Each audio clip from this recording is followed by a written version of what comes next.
Good morning and welcome back to the Turtle Wins the Race Home-Based Business Podcast. My name is Kara Buntin. I've had a home-based business since 1999, so that's what we talk about here. And this is like the sixth time I've recorded this because my husband keeps walking back behind me, but now I hear him upstairs, so I think he'll stay there for a while. Oh my God. Okay, so basically what I wanted to talk about today is when you spend so much time trying to figure out why someone else is doing something for their business, you might never figure it out. And the reason for that is that we always go into analyzing that kind of stuff with our own perspective, and you might be missing the piece that makes sense for them because you don't have that experience, you don't know what they're doing. And when you're looking at something, it's like that old parable about the, people touching the elephant, and one thinks it's a tree trunk, one thinks it's a snake, one thinks it's a wall or whatever it is. But they all have a different part of the elephant that they're touching. They all think it's something different. And that's very common. And I do the same thing. I go into a situation and I'll think, well, this is what's going on. Then someone tells me one detail that's critical. It's like, oh, okay, well, let's reevaluate. But recently, I've had a lot of people telling me that my thumbnails suck. Okay. Now they're not all saying that. And I'm talking about the thumbnails on YouTube where it says the title of the video and the whole thing. And they are very minimalist, but there's a reason for that. Okay. I don't think you guys understand why I'm doing my thumbnails this way. So if you're one of those people who are like, oh my God, those thumbnails are terrible, they suck, you need some design work. No, they're working just fine for what I want them to do. And it's just that you're not seeing that. And feel free to ask. I'm not going to tell you everything because there's stuff that I do that is specifically for a purpose that you don't even need to know about. Yeah. So if you want to tell me that my thumbnails suck, before you do that, ask if they're working or let me see the stats. And just recently, I got someone who said that I need to do, just like, clearly you're not a designer. No, I'm not. Okay. But I do know what works for my business. And here's another thing, what works for my business might not work for your business. You have to try things out for yourself and figure that out for yourself. Okay. But I was told by this person that I'm not a designer. I need to go over to Canva and use that. And there's a video that I did on my tutorials channel about Pinterest keywords. And the pin that I used in that is apparently so bad, so tremendously bad, that I need to go use Canva instead. Okay, well, guess what? That pin gets a lot of traffic. Okay. And I have used Canva templates in the past, and they're so freaking boring that by the time I finish editing them, I might as well just not have used it.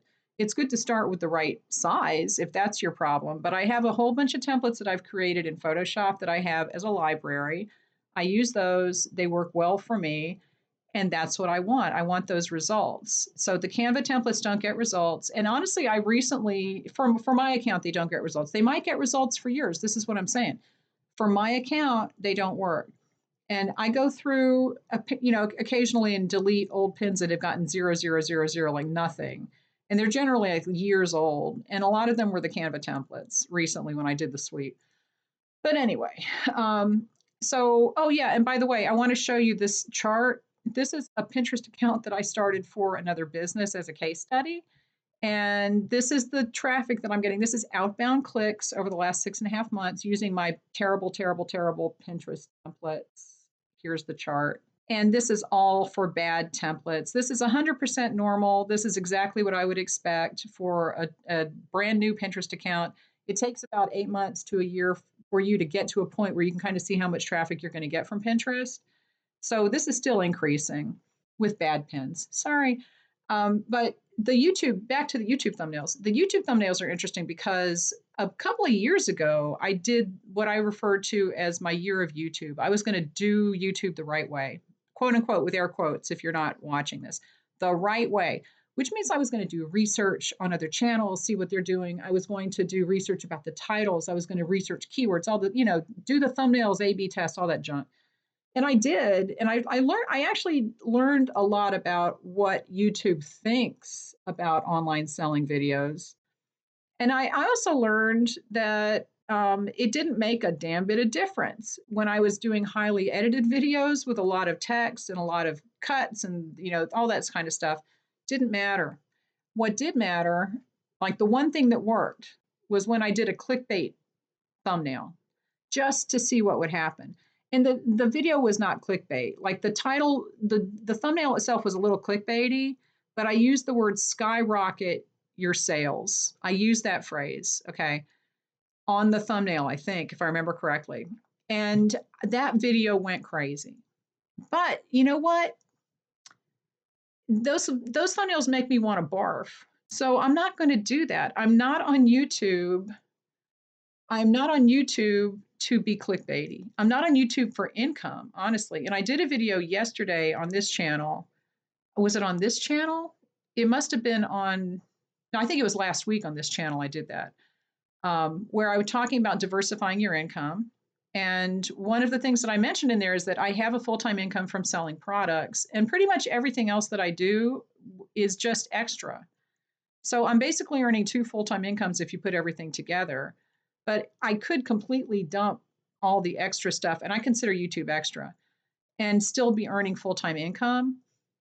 Okay, so it's not like I don't come to YouTube thinking I need to earn as much money as possible because I'm going to be dead in the dumpster and be eating, you're dead in a ditch and eating from the dumpster. That's the correct phrase.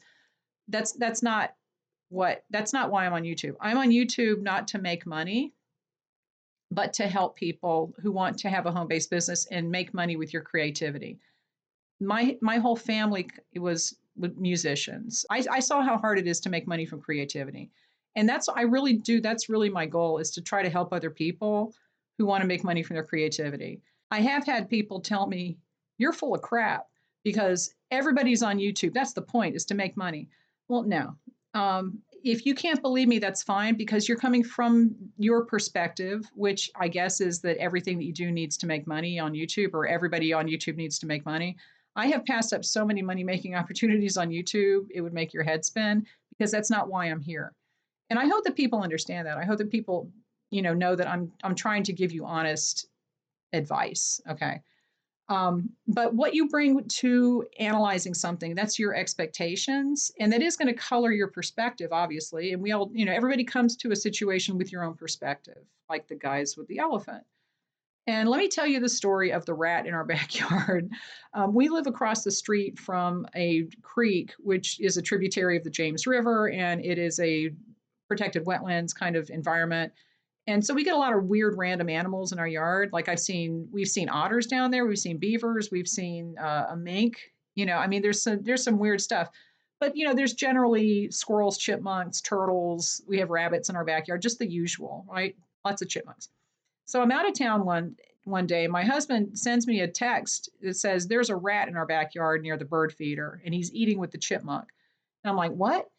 And he says, yeah, he's hanging out over there. They're eating birdseed from the dish, and it's a rat. And I said, we don't have rats. That's like one thing I've never seen around here is a rat. And I know a rat when I see one because I lived in Boston during the Big Dig. Okay.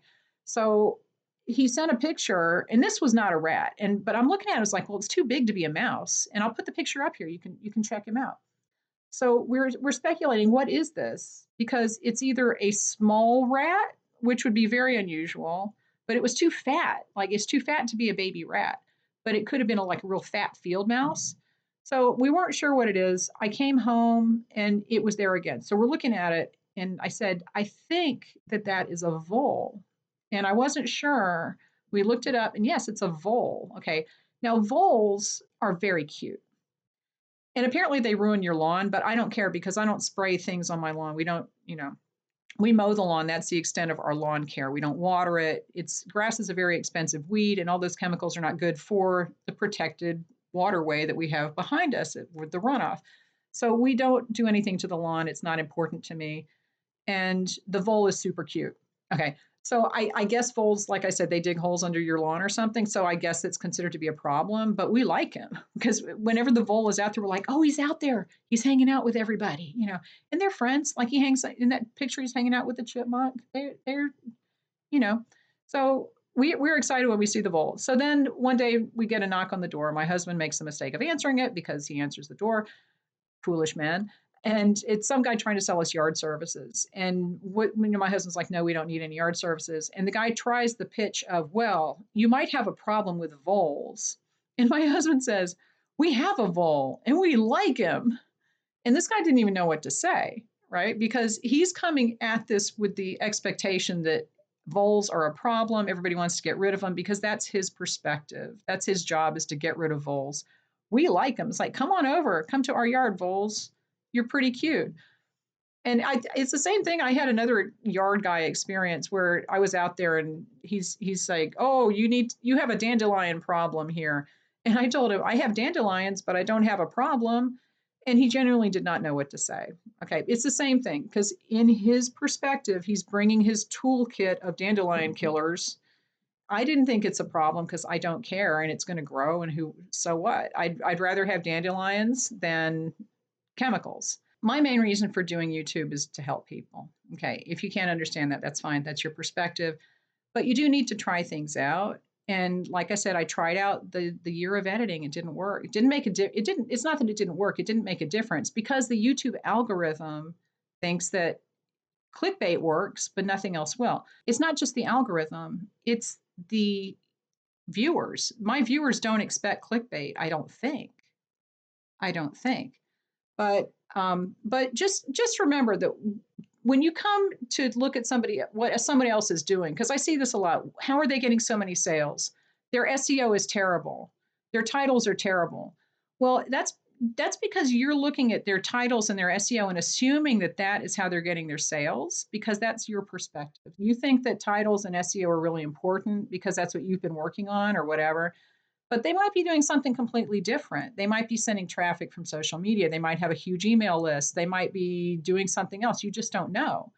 So there's no way that you can 100% know what other people are doing that has a beneficial effect on their account. And that's why they keep doing it, because it's working for them. Okay. Now, again, what works for them might not work for you. So I wouldn't go copy people unless you really understand their strategy, which you will never do unless they tell you. And if you're looking at your competitors, they're not going to tell you. So give this video a thumbs up. I will talk to you later. And if you can guess why I do my thumbnails the way that I do, because there is a reason, put it in the comments and I'll let you know if you're right. Okay, bye.